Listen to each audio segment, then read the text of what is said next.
I'd like to talk a little bit about the design of nature reserves. The first slide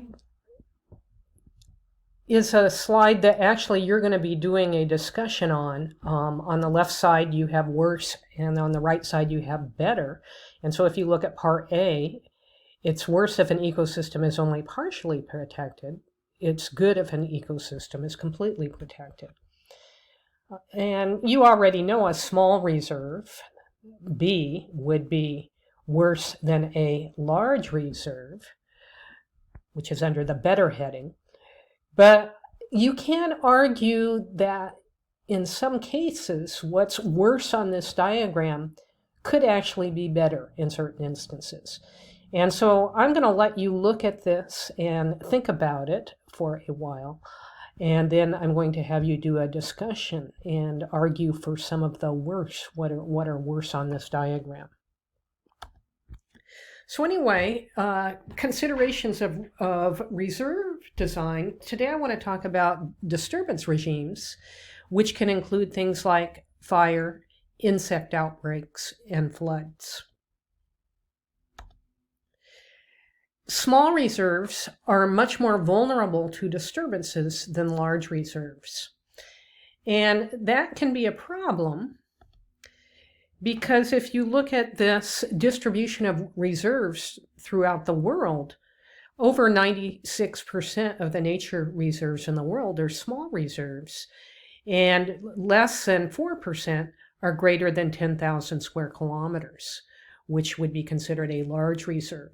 The Grand Teton Yellowstone ecosystem in Grand Teton Yellowstone National Park would be considered a large reserve, but we don't have very many of those in the continental United States.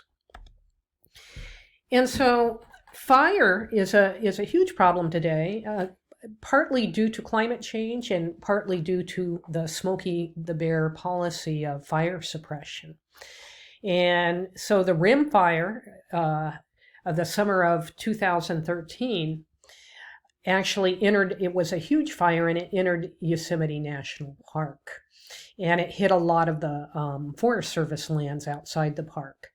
And these Holocaust fires are uncontrollable. They basically have to wait for the weather to change, usually in the fall, before these fires will burn themselves out. And so they can be devastating because they cover a huge area. And if you have a small reserve in an area that's hit by a fire like this, the entire reserve could be burned out. Australia had a problem recently. Kangaroo Island, where that red arrow is pointing, is a small island off the coast of Australia. And a bushfire burned almost half of the island in 2020. And it had a big impact on the wildlife, including koala bears.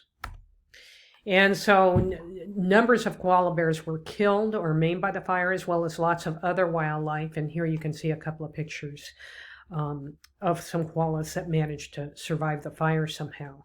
But even if they survived the fire, there's nothing left for them to eat in the area. And so on the left is a picture of Kangaroo Island before the fire.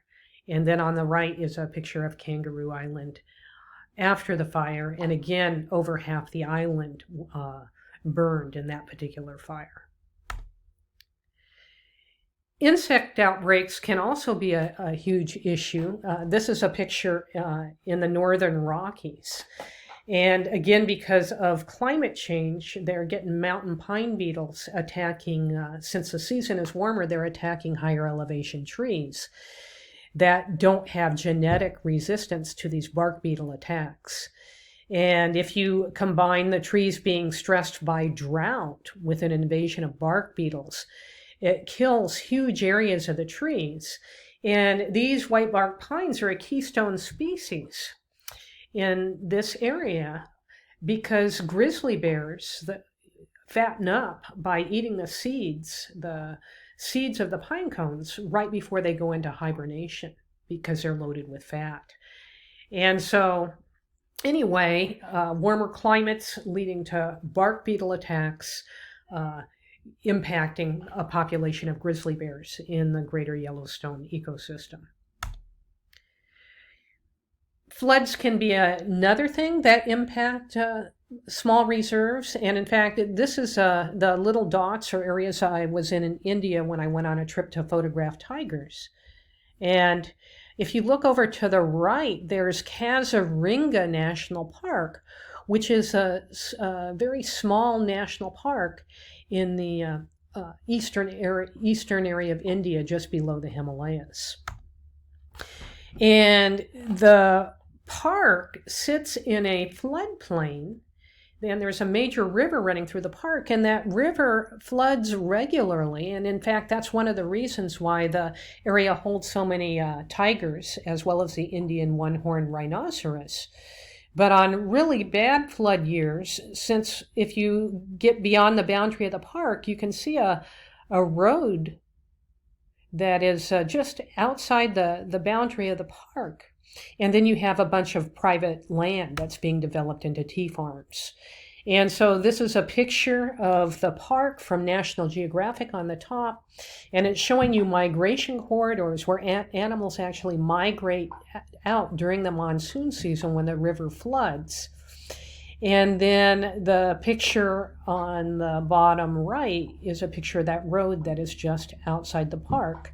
And the picture on the bottom left is showing you some development that's occurring outside the park, which makes it hard for the animals to escape the floods. And so in 2016, they had severe flooding, and the greater one-horned rhinoceros, which is a listed species, some of them died during when some of this flooding occurred. So anyway, considerations of reserve design. What are some of the considerations? Well, biological considerations, such as corridors. Corridors will help you maintain genetic diversity. Minimizing disease. We'll be talking about that later, and you'll be reading an article on disease in wildlife populations. And invasive species. And so all of those are biological considerations, but there's also cultural considerations. I'll talk about that a little bit, and also political and economic constraints. Corridors are a huge issue. We've talked a little bit about P22, the mountain lion of Griffith Park, who came from the Santa Monica Mountains and managed to cross 2 huge freeways. But on these freeways, there's lots of mountain lion kills, which means, and the freeways serve to isolate the mountain lion population where you get lots of inbreeding. And so there is an $87 million corridor that has finally been approved, and they're getting funding between the Santa Monica Mountains and the hills to the north of the Santa Monica Mountains across Liberty Canyon. And that will not only facilitate genetic exchange between mountain lion populations in different wild areas in the LA area, but it will also allow other animals to cross that freeway. Invasive species are another huge issue.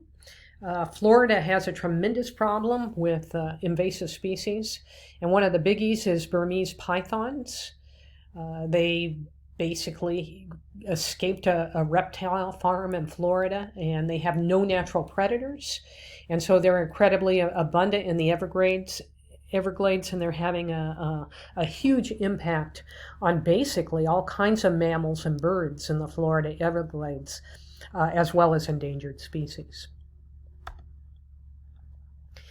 And then there's cultural considerations. This is Bandhavgarh National Park, which is a tiger reserve in India.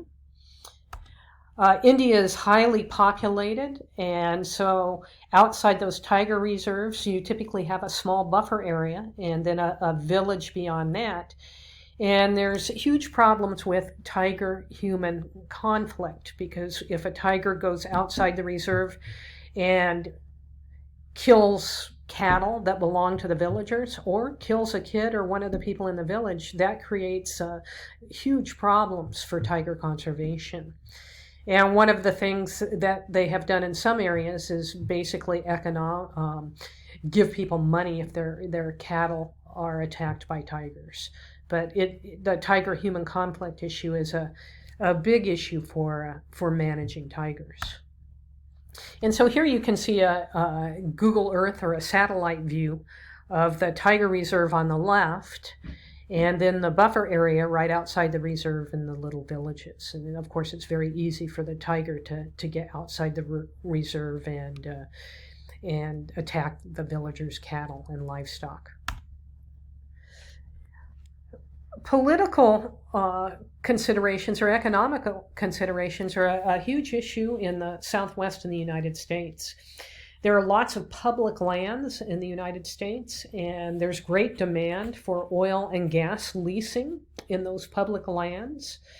However, national parks and national monuments, which are very similar, do not allow those kinds of activities to take place. And President Obama designated Bears Ears National Monument in 2016. That was highly controversial because there is a big component of people in Utah that want to economically gain from those federal lands. And so when President Trump was elected, he basically reduced the size of Bears Ears National Monument by 85%. And in fact, that's the first time in the history of the United States that a monument created by one president was reduced in size by another president. And this was done to open up more areas to oil and gas development.